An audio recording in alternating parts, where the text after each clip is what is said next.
ఎదురు చూస్తున్నటువంటి 400 ఎకరాల సెంట్రల్ యూనివర్సిటీకి సంబంధించినటువంటి భూముల వివాదంలో కొద్దిసేపటి క్రితం భారత సర్వోన్నత న్యాయస్థానం ఈ నెల 16వ తారీఖు వరకు ఎటువంటి పనులు చేపట్టరాదని చాలా స్పష్టమైనటువంటి ఆదేశాలను జారీ చేయడం జరిగింది. 3 రోజుల్లోనే 100 ఎకరాల స్థలంలో ఉన్నటువంటి చెట్లను కొట్టివేయడం, వందలాది జేసీబీలు బుల్డోజర్లు పనిచేయడం పట్ల సుప్రీంకోర్టు విస్మయాన్ని వ్యక్తం చేసింది. అంతేకాకుండా ఎన్విరాన్మెంటల్ క్లియరెన్స్ కానీ పర్యావరణానికి సంబంధించి ఏమైనా అనుమతులు తీసుకున్నారా, ఇంత హడావుడిగా అక్కడ చాలా స్పష్టంగా కనబడుతుంది.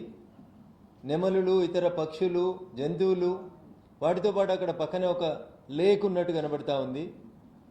పర్యావరణాన్ని పరిరక్షించాల్సినటువంటి బాధ్యతని రాష్ట్ర ప్రభుత్వం ఎట్లా విస్మరిస్తుంది?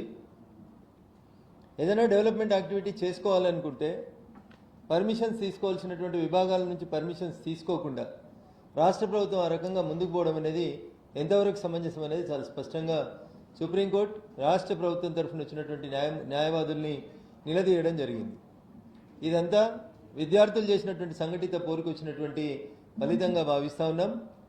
As the matter is pending before the Supreme Court and the matter is subjudiced, ఇది విద్యార్థులు సాధించినటువంటి సమైక్య విజయం. రాజకీయ పార్టీలు రాష్ట్ర ప్రభుత్వం మీద తెచ్చినటువంటి ఒత్తిడి కొంతవరకు ఫలించిందని చెప్పి ఈ సందర్భంగా భావిస్తూ ఉన్నాం. మేము కూడా మొదటి నుంచి చెప్తున్నటువంటి అంశం అదే. టెక్నికాలిటీస్లోకి పోకుండా ఉమ్మడి ఆంధ్రప్రదేశ్ ఉన్నప్పుడు ఏర్పాటు చేసినటువంటి చట్టాల ప్రకారం చూసినా మన ఇంటి కాంపౌండ్లో ఉన్న ఒక చెట్టును తొలగించాలన్నా, రోడ్డు మీద ఫుట్పాత్ మీద ఒక చెట్టును తొలగించాలన్నా దానికి అనుమతి తీసుకోవాలనేటువంటి నిబంధనలు ఉన్నటువంటి రాష్ట్రంలో ఎలాంటి అనుమతులు లేకుండా 100 ఎకరాల్లో భూముల్ని చదం చేయడం, వేలాది చెట్లను కొట్టివేయడం పట్ల సుప్రీంకోర్టు చాలా స్పష్టంగా తన ఆగ్రహాన్ని వెలుబుచ్చింది. ఇప్పటికైనా నేను రాష్ట్ర ప్రభుత్వానికి చేసేటువంటి అప్పీల్ ఒకటే. ఆ భూమి మీది మాది 1973లో ఇందిరమ్మ ఇచ్చింది, తర్వాత వీళ్ళు అమ్ముకున్నారు, వాళ్ళు అమ్ముకున్నారు, వాళ్ళు రోడేసిర్రు, వీళ్ళు రోడేసిర్రు, ఇట్లాంటి వ్యక్తిగతమైనటువంటి ప్రతిష్టలకు పోకుండా మీరే చెప్తారు మేమన్నీ ఉచితంగా ఇస్తాం, ఇందిరమ్మ రాజ్యంలో అన్ని ఫ్రీగా ఇవ్వాలని కోరుకుంటున్నామని చెప్పిండ్రు. ఇదే సెంట్రల్ యూనివర్సిటీలో మీడియా మిత్రులందరూ గుర్తుండి ఉంటుంది.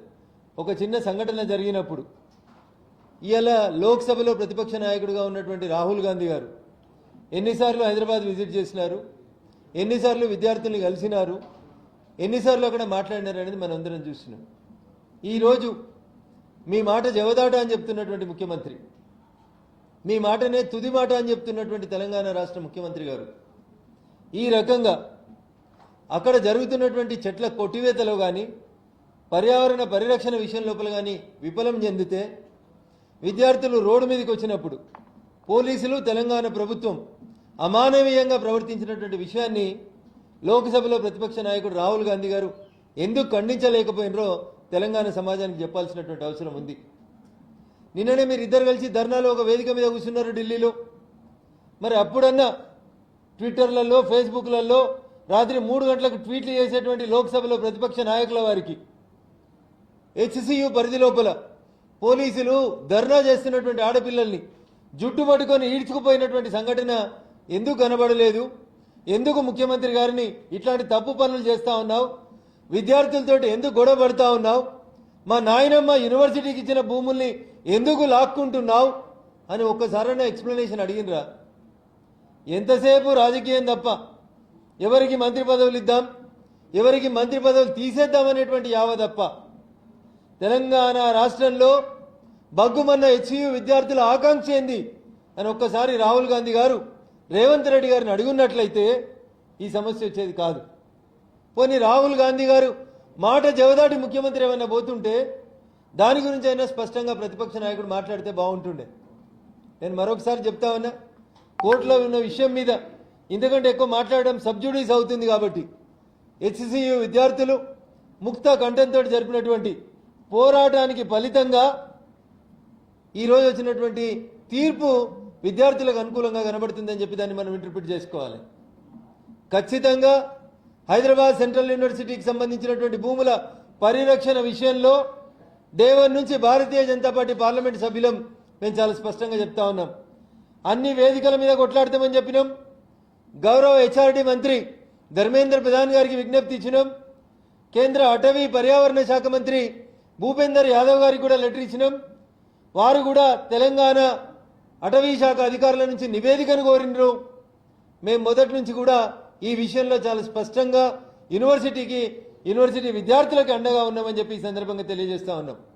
కొందరు మిత్రులు అంటున్నారు, మైహోమ్కి ఇచ్చినప్పుడు ఏం చేసిర్రు, విహంగకి ఇచ్చినప్పుడు ఏం చేసిండ్రు, రోడ్లు వేసినప్పుడు ఏం చేసిర్రు అని. అప్పుడు చేయాల్సింది చేసినాం, ఇప్పుడు కూడా చేయాల్సిందే చేస్తాం. భవిష్యత్తులో ప్రభుత్వ భూములు, యూనివర్సిటీ భూముల పరిరక్షణ కోసం విద్యార్థుల పక్షాన భారతీయ జనతా పార్టీ పార్లమెంట్ సభ్యులం, శాసనసభ్యులం అందరం కూడా నిలబడతాం.